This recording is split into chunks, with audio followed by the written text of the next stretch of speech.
Keseruan duel telah terjadi di awal battle. Kuatnya tiupan angin, serta tingginya ombak membuat tingkat kesulitan battle semakin bertambah.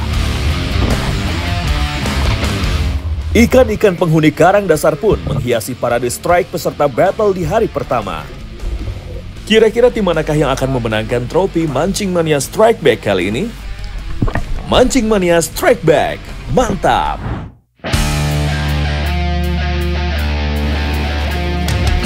Hasil yang kurang maksimal di spot jigging membuat saya memutuskan untuk melanjutkan battle fishing kedua tim di spot popping. Beberapa kali melempar, sepertinya tidak ada ikan yang mau menyebar umpan. Hal ini sangat berbeda dengan ketika saya pertama kali melakukan popping di laut ini.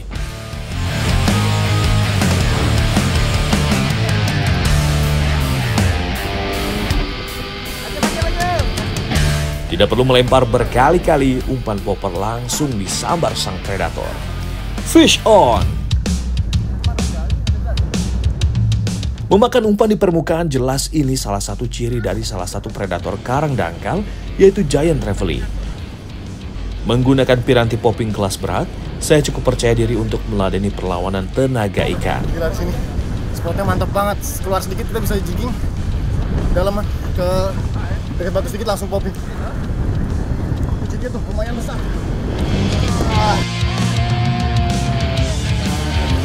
Kekuatan tarikan ikan ini menjadi salah satu favorit ikan target pemancing sport fishing.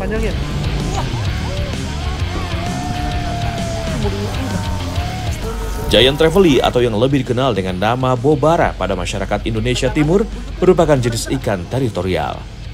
Pertumbuhan ikan ini sangatlah lambat. Untuk bertambah panjang 1 cm saja yang memerlukan waktu hingga 1 tahun. Ini dia, Giant Trevally. Emang kayaknya Giant Trevally ini sahabat setia saya kemana-mana. Saya mancing pasti dia ada.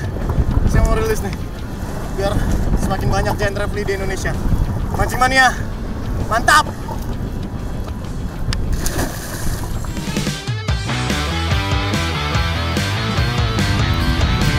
Bukan hanya di spot selatan Bima saja Strike Back Mania.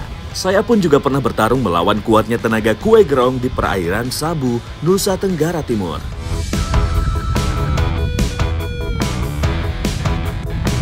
Setelah beberapa kali memompa joran dan menarik umpan, kemarahan sang predator pun akhirnya saya dapatkan.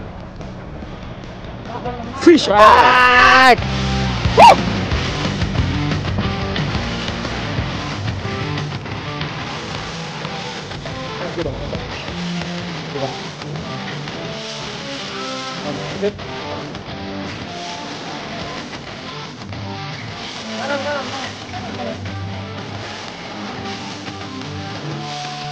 Dari karakter perlawanannya, saya sangat yakin seekor Giant Trevally lah yang sedang bertarung. Bayangan ikan sudah mulai terlihat dari atas perahu. Bahkan seorang ABK harus berdiri di sisi luar perahu untuk membantu menaikkan ikan. Mantap! Wah, gila, lama banget sakit pinggang. Semakin sulitnya menemukan ikan GT dengan teknik popping, menandakan kalau keberadaannya memang semakin sedikit. Habitat yang mulai terganggu serta seringnya menaikkan ikan-ikan GT berukuran kecil tanpa dilepas liarkan lagi, menjadi beberapa alasan kenapa ikan besar semakin sulit didapatkan. Itu coba rilis ya. Sorry bang. Outfit.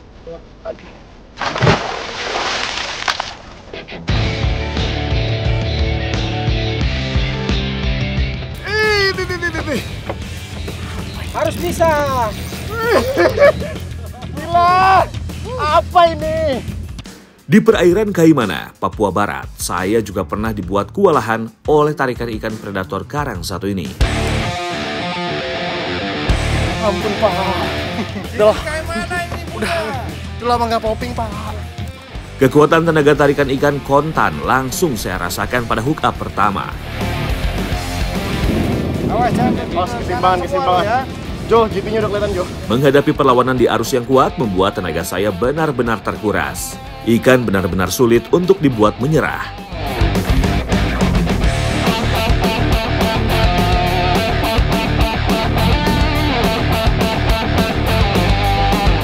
Sensasi melawan tenaga ikan petarung seperti Giant Trevally benar-benar membuat saya kangen. Semoga saja saya masih bisa merasakan nikmatnya pertarungan melawan tenaga GT menggunakan teknik popping.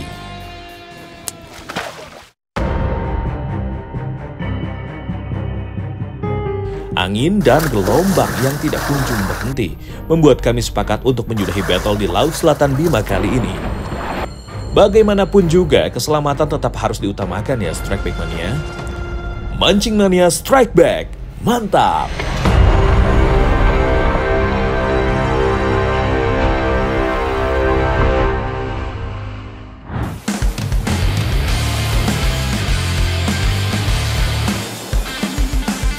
Inilah saat yang ditunggu-tunggu oleh para peserta battle.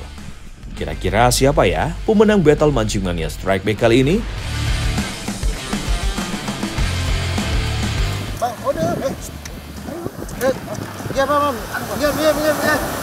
Sabar, Bang. Apa? Mana apa? Iyalah. Udah selesai, Bang. Udah. Oke, ini berhubung set ikut jadi peserta sama tim Bima, jadi peserta, jadi pemenangnya bisa diserahkan sama kameramen deh, ya. Oke. Dan pemenangnya adalah tim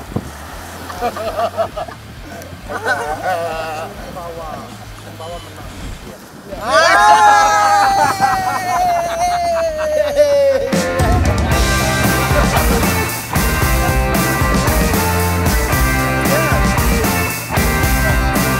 Seperti biasa, ada hukuman untuk yang kalah.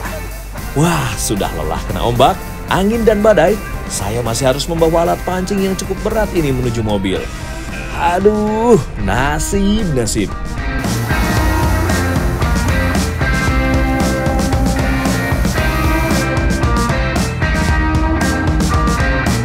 Masih penasaran dengan hasil ikan di sini, saya pun mencoba ikut nelayan di daerah Padak, Sumbawa untuk mencari ikan. Besarnya angin dan ombak di tengah laut membuat Pak Anto mengajak saya untuk mencari ikan di bagian muara-muara sungai. Jika di laut sedang sulit mendapatkan ikan, kira-kira di muara sungai sulit juga nggak ya untuk mendapatkan ikan? Jadi hari ini saya sama Pak Anto nih, saya mau ikut Pak Anto buat ngejala ikan. Kita mau ngejaring ikan, Pak ya? Ya, kita mau ngejaring ikan. Jala ikan, tapi karena cuaca di laut besar, kenceng angin, ya. Jadi kita ngejaringnya di sungai ya, Pak? Ya. Di muara.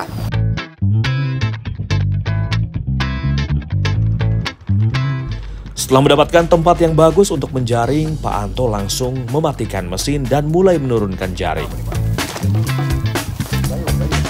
Saya pun membagi tugas dengan Bapak Anto. Kalau saya yang melepaskan jaring, bisa-bisa jaringnya malah rusak karena tersangkut. Ini alternatifnya Pak Anto kalau misalnya nelayan kalau lautnya hancur, nggak bisa ke laut, jaringnya di sini. Ya. Jaring dengan panjang ratusan meter ini tidak dibentangkan semua, melainkan secukupnya. Kini tinggal menggiring ikan ke arah jaring dengan cara memukul-mukul air. Cara ini harus dilakukan dengan masuk ke dalam air ya.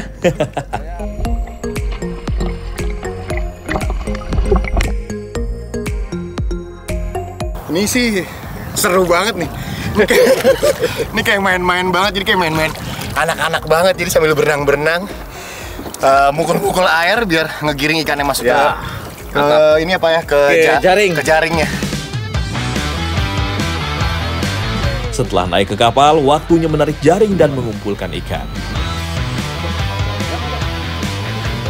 Selain ikan, ternyata ada beberapa hewan air lainnya yang terjebak di jaring. Bahkan tidak jarang hewan berbahaya seperti ular juga ikut terjaring. Satu demi satu ikan dikumpulkan dalam wadah ember. Nih, ikan ada macam-macam ternyata. Jadi emang nggak sekali, biasanya beberapa kali Pak Anto ngejaring. Terus hasilnya kalau banyak dijual, kalau sedikit cuman buat makan keluarganya aja. Ternyata memang tidak mudah bagi nelayan tradisional untuk mendapatkan ikan. Makanya kalau bisa jangan ditawar ya ketika membeli ikan.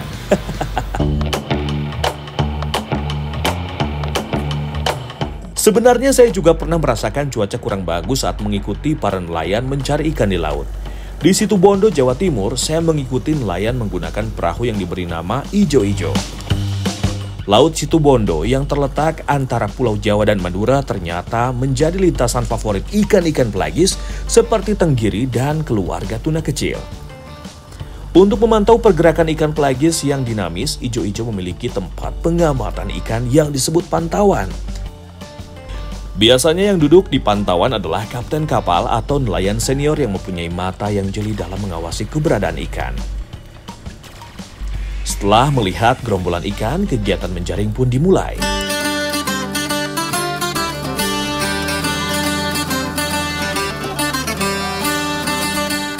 Jaring dengan panjang lebih dari 200 meter dengan kedalaman 30 meter langsung diturunkan ke laut.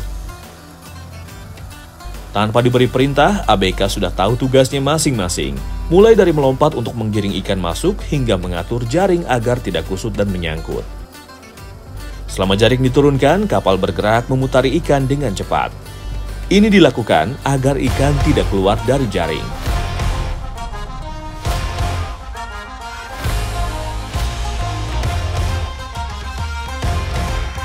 Tidak lengkap rasanya kalau saya tidak ikut melompat dari kapal untuk menggiring ikan masuk ke dalam jaring.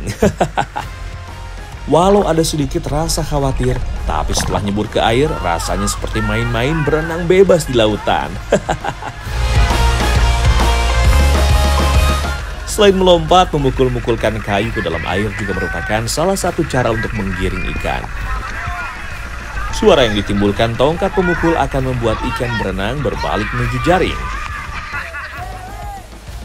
Strike back mania, kekompakan dan kerjasama adalah kunci utama dalam teknik menjaring ikan seperti ini. Akhirnya, inilah harapan semua nelayan dan ABK yang ikut. Ikan-ikan hasil menjaring langsung masuk ke wadah penampungan di kapal. Mantap!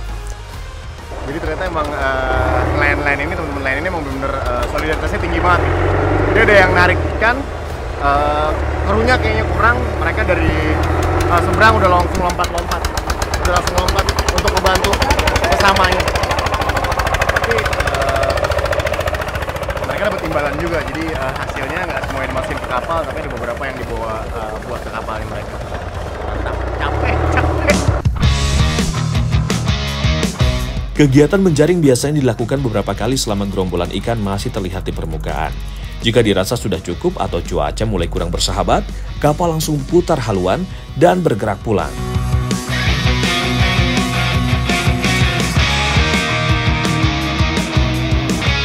Walau cuaca kurang bersahabat, ternyata hasil yang didapat cukup memuaskan. Mantap! Akhirnya beres juga nih. Tapi dari sini kita mau penimbangan, jadi ada penimbangannya di darat. Kita mau sana. Ternyata emang capek banget. Jangan anggap sepele nelayan. Kerjaannya keras, nantang badai, ikannya berat. Pokoknya mantap lah pokoknya. Biasanya di tempat penimbangan sudah banyak pembeli yang menunggu. Tidak sia-sia perjuangan nelayan jika langsung membuahkan hasil seperti ini. Mantap!